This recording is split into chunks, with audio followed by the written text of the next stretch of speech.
Shalom, selamat siang Bapak, Ibu, dan Saudara.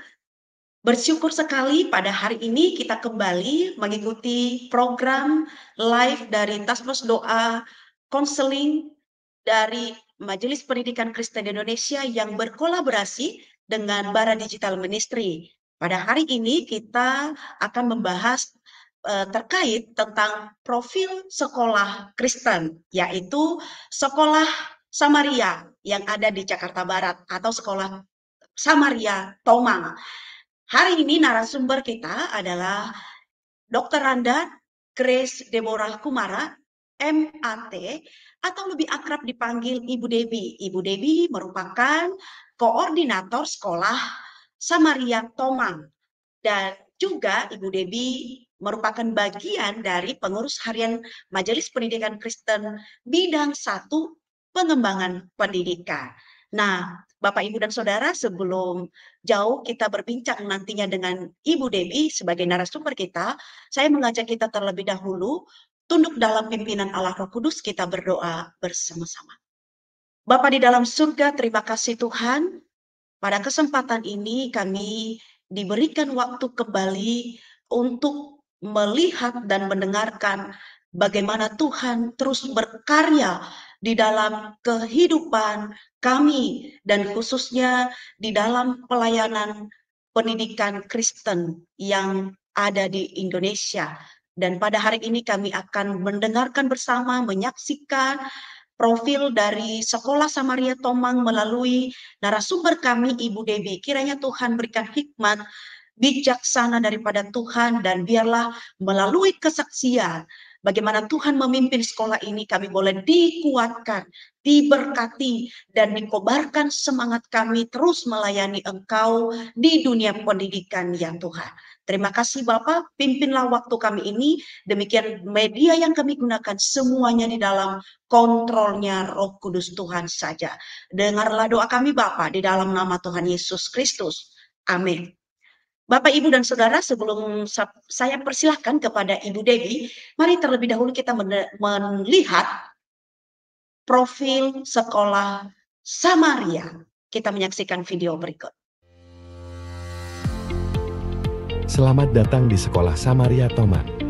Sekolah yang berkomitmen untuk menyediakan pendidikan berkualitas bagi anak-anak TK hingga SMP. Di tahun 1970-an, sebuah ketulusan hati seorang oma tergerak melihat kebutuhan pendidikan anak-anak Kristen di Tomang. Dari situlah, Sekolah Samaria berdiri dengan semangat untuk mencerdaskan dan membimbing generasi muda. Dimulai dengan hanya beberapa murid TK dan 1 orang guru, Sekolah Samaria kini telah berkembang menjadi sekolah yang menampung jenjang pendidikan dari TK, SD, hingga SMP. Lebih dari 50 tahun telah dilalui, dan Sekolah Samaria terus berkomitmen untuk memberikan pendidikan terbaik bagi anak-anak. Visi Sekolah Samaria adalah terwujudnya generasi pemimpin yang mampu mengimplementasikan kasih kepada sesama ciptaan Tuhan. Misi yang diemban Sekolah Samaria adalah memberikan pendidikan yang mengajarkan penghormatan kepada bangsa dan negara, menumbuhkan kesadaran untuk menerima perbedaan atau keberagaman, membantu menggali potensi dan kekuatan diri untuk membantu orang lain dan masyarakat. Sekolah Samaria bukan hanya tempat belajar, tetapi juga rumah kedua bagi para siswanya. Di sini, mereka tidak hanya mendapatkan ilmu pengetahuan, tetapi juga dibimbing untuk menjadi pribadi yang berkarakter mulia, berwawasan luas, dan siap berkontribusi bagi bangsa dan negara. Sekolah Samaria siap menyambut generasi penerus bangsa untuk dididik dan dibina menjadi pemimpin yang berkarakter dan penuh kasih. Mari bergabung bersama Sekolah Samaria dan raih masa depan gemilang. Sekolah Samaria Tomang membangun generasi muda yang unggul. Baik, terima kasih. Tadi kita sudah mendengarkan dan sudah melihat bagaimana Tuhan memimpin Sekolah Samaria di Tomang.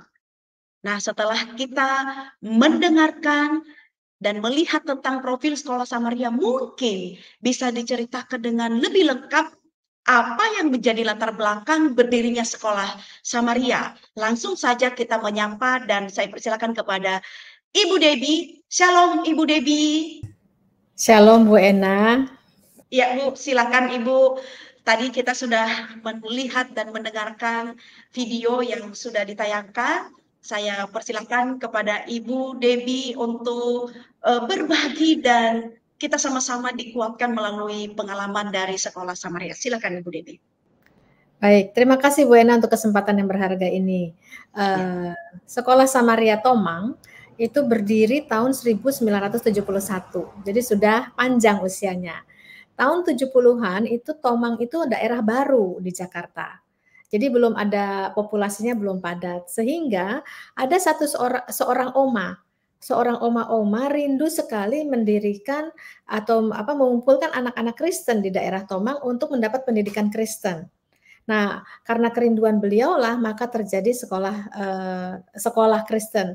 Nah, waktu itu sekolah ini berdiri menjadi bagian dari komisi pendidikan di Gereja Puko Tomang. Dulu belum PAUK namanya.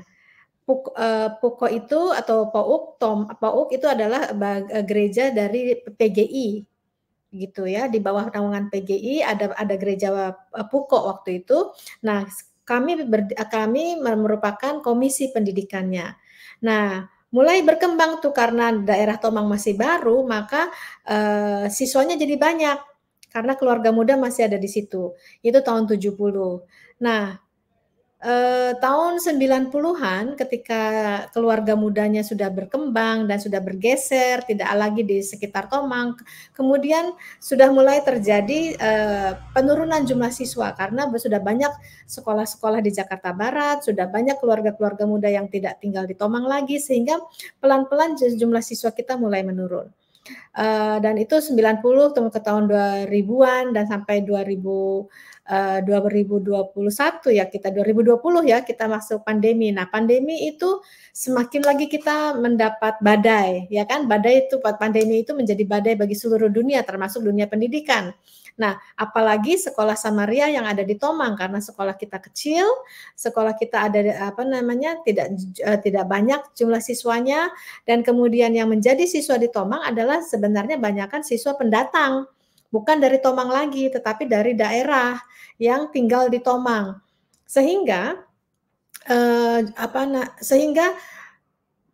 siswanya dan orang tuanya dari daerah-daerah, sehingga mereka yang menjadi tantangan bagi kita adalah perubahan mindset, begitu. Itu sih. Kemudian kita mengalami pandemi yang luar biasa. Nah, ketika pandemi kita kan harus beradaptasi dengan teknologi. Bayangkan sekolah kecil dengan guru-guru yang sudah senior, sekolah yang sederhana, kita harus memasukkan teknologi, itu pergumulan. Tetapi Tuhan tahu sebenarnya akan ada pandemi. Jadi sebelum tahun 2020 sebenarnya ketika saya sudah masuk tahun 2016 atau 17, saya mulai meningkatkan supaya memasukkan teknologi, dan itu pergumulan besar buat guru-guru, pergumulan besar buat orang tua, dan pergumulan besar buat siswa.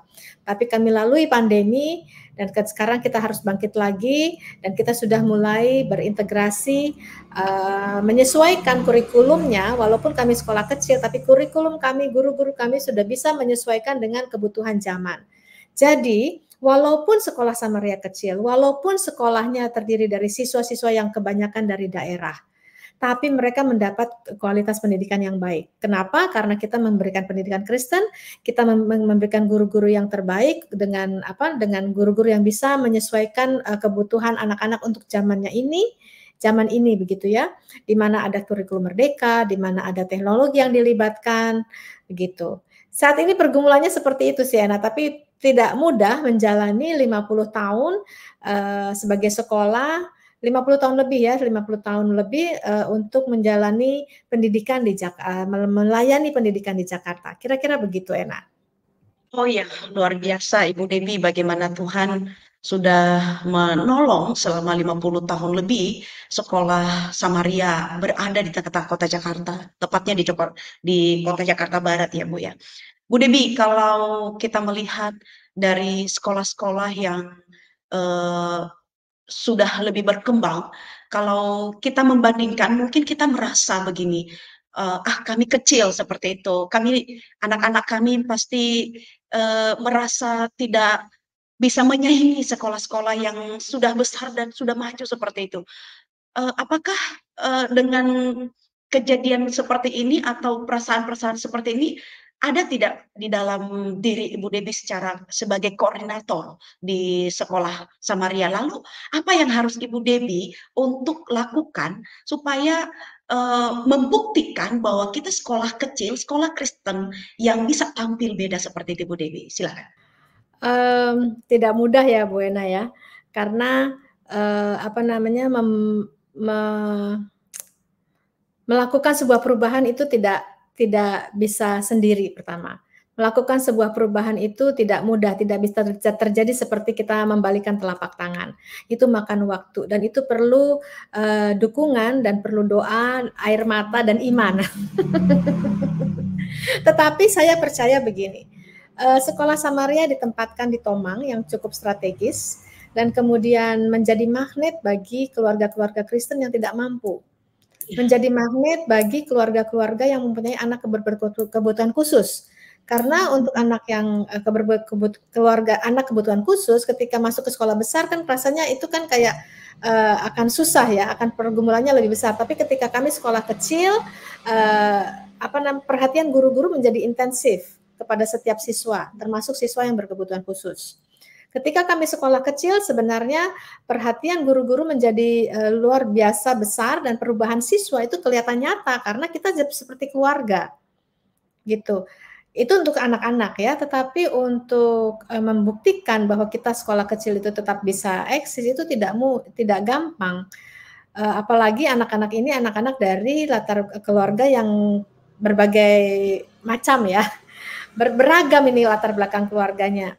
Nah, satu yang saya percaya bahwa anak-anak ini walaupun mereka menengah ke bawah, walaupun mereka berkebutuhan khusus, mereka tetap adalah anak-anak Tuhan yang diberikan satu masa depan yang Tuhan sudah panggil, mereka sudah akan melakukan sesuatu. Mereka akan menjadi sesuatu di mata Tuhan, tetapi mereka harus mendapat pendidikan yang terbaik. Bukannya pendidikan yang terbaik itu memang mahal di Jakarta, tetapi bagi anak-anak yang seperti ini mereka pun harus mendapat pendidikan yang terbaik. Begitu. Nah, itu perlu kesehatian para guru, kesehatian para pengurus yayasan bahwa kita tetap melayani. Gitu. Dan populasi ini, demografi ini, anak-anak ini tetap harus dilayani. Begitu. Oke, setuju ya Bu ya, benar ya. Memang harus didasari dengan hati yang mau melayani, itu sangat penting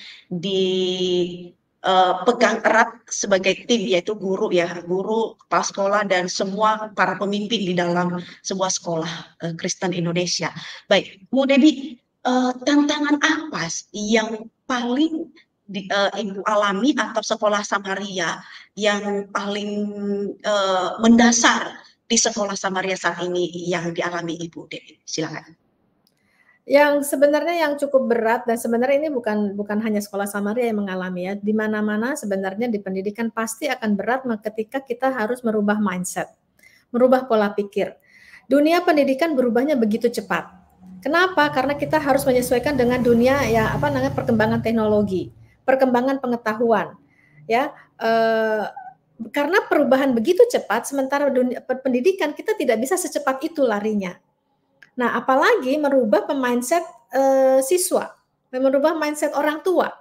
Kita nggak bisa lagi sekarang mengandalkan nilai raport, bukan? Karena yang dituntut di dunia pekerjaan adalah keterampilan. Tetapi bagaimana orang tua dan bagaimana guru bisa menerima bahwa sekarang yang penting adalah keterampilan siswa, keterampilan literasi, keterampilan numerasi. Nah, itu merubah sebuah pola pikir, merubah pola hidup itu luar biasa, makan waktu gitu. Tetapi kita harus berubah. Nah, kita harus berjuang supaya terjadi perubahan itu. Kalau tidak, kita tergerus dengan zaman, kita tergerus dengan waktu, dan kita tergerus dengan teknologi. Kita tidak boleh tinggal diam. Jadi seberapapun perubahan, walaupun kecil, tapi kita harus melakukan perubahan. Seberapapun yang kita bisa maju langkahnya, cuma 1 atau 2 harus kita maju. Jangan kita jalan di tempat. sangat setuju ya Bu Debi ya. Baik Bu, kalau kita lihat dari apa penjelasan Ibu Debi tadi, terlepas dari semuanya itu Bu Debi, apa peristiwa paling berkesan di dalam pelayanan sekolah yang ada di Samaria? Bagaimana Tuhan campur tangan dalam satu tantangan yang dihadapi oleh sekolah Samaria? Apa hal yang terkesan bagaimana Tuhan bercampur tangan dalam semua tantangan yang dihadapi oleh sekolah Samaria? Sebenarnya banyak ya tantangannya, tapi dari hari ke hari yang harus kita hadapi pasti tantangan finansial, terutama ketika pandemi. Ketika pandemi banyak atau beberapa lah orang tua siswa kehilangan pekerjaan, sehingga kan mereka tidak mampu bayar uang sekolah. Nah, ada satu siswa yang saya ingat menghampiri saya lalu bilang bahwa Bu, boleh nggak saya tetap bersekolah di Samaria? Ini saya buat celengan saya bawa uang tabungan saya. Dia bisa begitu kenapa? Karena dia tahu orang tuanya belum bayar uang sekolah. Gitu. Kan anak SD yang harusnya memikirkannya yang senang-senang, yang main gitu, tapi dia memikirkan beban orang tua, dia memikirkan, wah saya bisa nggak ya sekolah ya, kayak gitu ya. Nah sini saya relakan uang saya, itu kan luar biasa ya. Itu pengalaman yang menyentuh sebenarnya, pengalaman yang menyentuh. Tapi itu bukan cuma sekali, ada beberapa keluarga gitu ya yang memang ingin sekali anaknya tetap bersekolah, tetapi ya secara finansial memang tidak mampu. Gitu. Nah, baru-baru ini saya berhadapan dengan keluarga yang ingin menyekolahkan anaknya di Samaria, tetapi ketika untuk membayar uang formulir aja nggak mampu. Aduh, gimana hati saya nggak terenyuh. Padahal uang formulir itu hal yang biasa di Jakarta, ya kan? Tapi mereka tidak mampu, mereka butuh, dan ini keluarga Kristen. Betapa mirisnya melihat ternyata banyak keluarga Kristen yang memang butuh dibantu. Nah, untuk keluarga-keluarga seperti ini, mereka untuk bertahan hidup di Jakarta aja udah luar biasa, apalagi memberikan pendidikan yang terbaik. Nah, oleh karena itu ya walaupun tertatih-tatih ya, walaupun terseok-seok, tapi kami percaya, para pengurus percaya sekolah ini tetap dipelihara oleh Tuhan. Sekolah ini tetap ada untuk mereka. Ya, Tuhan akan menyediakan. Gimana caranya kita tidak tahu. Kita harus percaya bahwa Tuhan menyediakan. Nah, yang paling penting adalah kita melayani. Begitu, kita lah melayani mereka. Mereka berhak mendapat pendidikan yang terbaik. Itu aja. Luar biasa sekali Bu Debi, menyentuh sekali, mengingatkan ya bahwa banyak mereka yang sangat terbatas ekonomi, tetapi anak-anak yang antusias mau sekolah. Kita sebagai guru-guru juga harus memperhatikan ini untuk anak-anak yang dalam tanda kutip mereka yang sederhana, tidak mampu secara finance. Kiranya Tuhan menolong mereka Bu Debi. Kita doakan nanti anak-anak daripada sekolah Ibu Debi ya. Baik Bu Debi, apa firman Tuhan yang menjadi penguatan bagi sekolah Samaria hingga saat ini? Tuhan pimpin sudah berdiri lebih dari 50 tahun. Apa firman Tuhan yang menguatkan sekolah ini dan termasuk Ibu Dewi sebagai koordinator di dalam sekolah ini? Boleh disampaikan. Saya share dua hal kali ya. Mungkin kalau dari logonya, kalau lagi dari logo sekolah kita itu sebenarnya ada gambar salib, ada gambar anak, ada gambar perahu, dan ada gambar ombak. Gitu. Nah, kita mau dari logo itu menunjukkan bahwa kita ingin membawa anak-anak di dalam Kristus dan mereka bisa kuat berdiri, melihat berdiri menghadapi badai kehidupan, ya kan, karena bersama Kristus di perahunya. Sebenarnya itu harus menjadi pedoman kita ya, bahwa kita, siapapun kita sebenarnya, bukan karena di Samaria, siapapun kita, ketika kita menjadi orang tua, kita menjadi guru, kita harus membekali anak-anak kita supaya mereka kuat menghadapi kehidupan. Nah, kuatnya bersama siapa? Bersama Tuhan ya. Tetapi ayat yang menguatkan saya untuk melayani kondisi di sekolah Samaria itu sebenarnya adalah teladan Kristus gitu. Kalau di Filipi 2 kan digambarkan bahwa Allah telah mengosongkan dirinya dan menjadi seperti hamba, serupa hamba, dan sebagai serupa hamba pun dia dia hamba tuh yang mati di kayu salib. Jadi Allah yang pencipta, Allah yang luar biasa, yang mempunyai kerajaan sorga, yang menciptakan bumi dan isinya, yang tidak terbatas menjadi terbatas karena menjadi manusia, menjadi terbatas karena dia disakiti. Dan ketika ketika menjadi manusia pun dia melayani, bukan dilayani, melayani. Dan ketika melayani pun dia mendapat penderitaan sampai mati di kayu salib. Tapi tapi dibangkitkan. Disitulah Allah ditinggikan. Disitulah Kristus dimuliakan. Nah, kalau Kristus yang kita layani saja begitu, siapalah kita? Kita juga harus bisa sama seperti mengikuti jejak Kristus. Seperti di 1 Petrus 2 bilang, Kristus sudah memberikan teladan, kita harus mengikuti jejaknya. Teladannya seperti apa? Ya, teladannya adalah mengosongkan diri dan mengambil serupa menjadi seorang hamba, dan ketika menjadi hamba melayani. Melayani, apakah melayani kita senang-senang ataukah kita dilayani juga? Enggak loh, justru kita harus melayani. Melayani itu banyak tantangan, mungkin ada penderitaan, ya, tapi Kristus saja begitu, apa siapalah kita gitu ya, mau melebihi dari Kristus kan nggak bisa ya. Ya itu pegangan saya supaya kita oke, kalau gitu mari kita tetap berpegang pada Kristus, dan kita lihat bagaimana Kristus dimuliakan, bagaimana Kristus ditinggikan melalui pelayanan ini. Gitu sih. Puji Tuhan, Ibu Debbie sangat menginspirasi banget pada siang hari ini, mengingatkan bahwa Tuhan yang berkuasa yang terlebih dahulu melayani kita.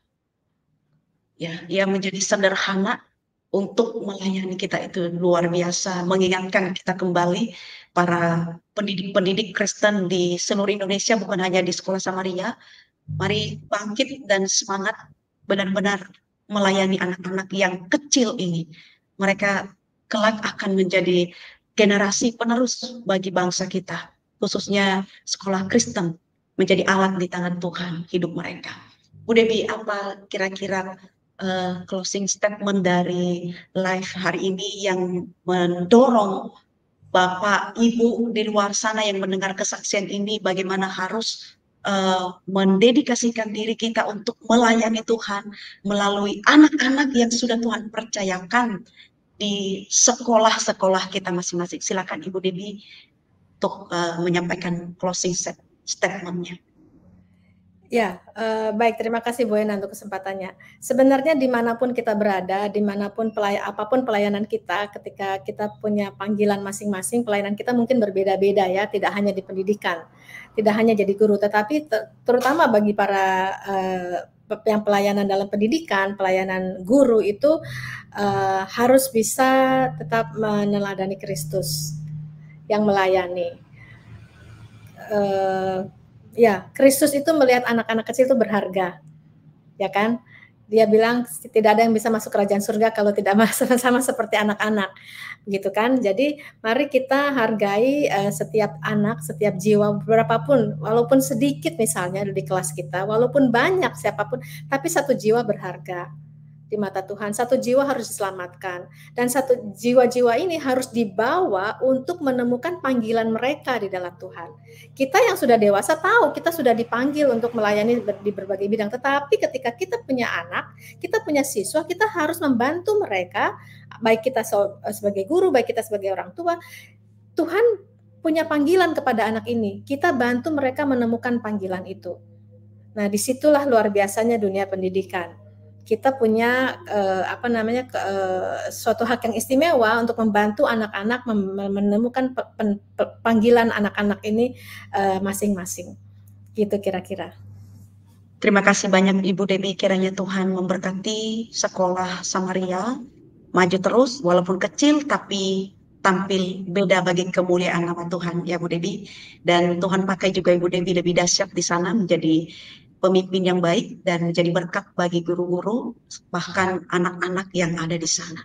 Bu Debbie, sebelum kita tutup live pada siang hari ini, saya berikan waktu kepada Bu Debbie untuk berdoa, menutup di dalam doa, dan Bapak Ibu di luar sana, mari kita aminkan doa yang akan dipimpin oleh Ibu Debbie. Silakan Bu Debbie. Mari kita satu dalam doa.